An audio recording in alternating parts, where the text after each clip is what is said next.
گوتم بدھ کہتے ہیں۔ اس دین کا بانی، اس دین کا فاؤنڈر، اس دین کا موجد گوتم بدھ۔ اس کی تعلیمات، اس کی کتابیں آج بھی موجود ہیں، کتابیں جو دساتیر کہلاتی ہیں۔ گوتم بدھ کی کتابوں میں اخلاق زیادہ سکھائے گئے ہیں، تصوف زیادہ سکھائے گئے، دنیا سے کنارہ کشی زیادہ سکھائی گئی ہے۔ جیسے آج بھی گوتم بدھ کے ماننے والے یہ کہتے ہیں، عیسائیوں میں جس طرح فرقے ہوئے اسی طرح بدھ مت میں بھی فرقے ہوئے۔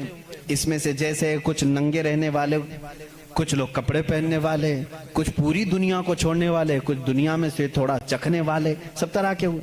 لیکن گوتم بدھ کی جو تعلیمات تھی وہ دنیا سے کنارہ کشی کے لیے تھی۔ گوتم بدھ دنیا کا ایک بڑا اس زمانے میں پیروکار جس کے رہے ہوں ایسا شخص تھا۔ اب اس کی ایک کتاب جو اس کے ایک شاگرد نے لکھی ہے، اس کی تعلیمات کو جمع کیا ہے، جس کو کہتے ہیں چکاوتی سننا، یہ کتاب ہے۔ اس کتاب میں گوتم بدھ تعلیم دے رہا ہے، کہتا ہے کہ اے میرے چاہنے والوں، اے میرے مریدوں، اے میرے شاگردوں، سنو میں تمہیں ایک بڑی بات بتاتا ہوں۔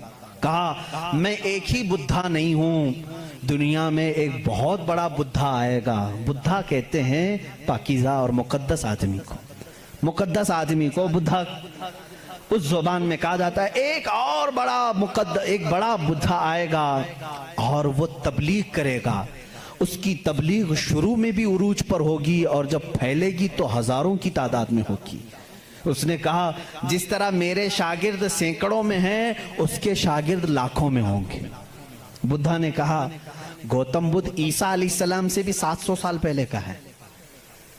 700 سال پہلے عیسیٰ علیہ السلام سے، میں تو عیسیٰ علیہ السلام کا ذکر کر چکا بھی۔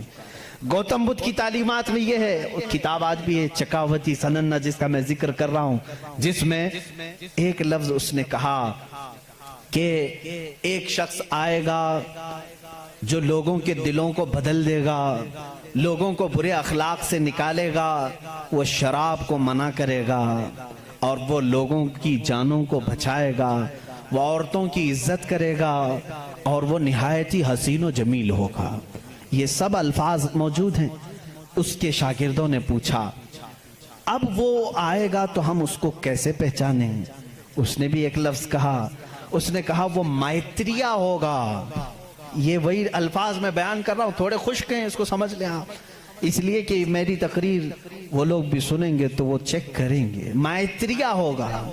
گوتم بدھ کہتا ہے وہ آئے گا، وہ اس کو مائتریہ کہیں گے، مائتریہ کہیں گے۔ مائتریہ کا اب لفظ کا ترجمہ نکالنا پڑے گا کہ کیا ہے یہ، حقیقت میں اس کا معنی کیا ہے۔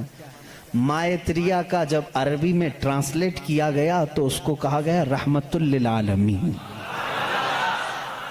اس نے کہا اس کو کہا جائے گا مائتریہ۔ مائتری کا مطلب ہوا سارے جہانوں کے لیے جو رحمت ہوگا۔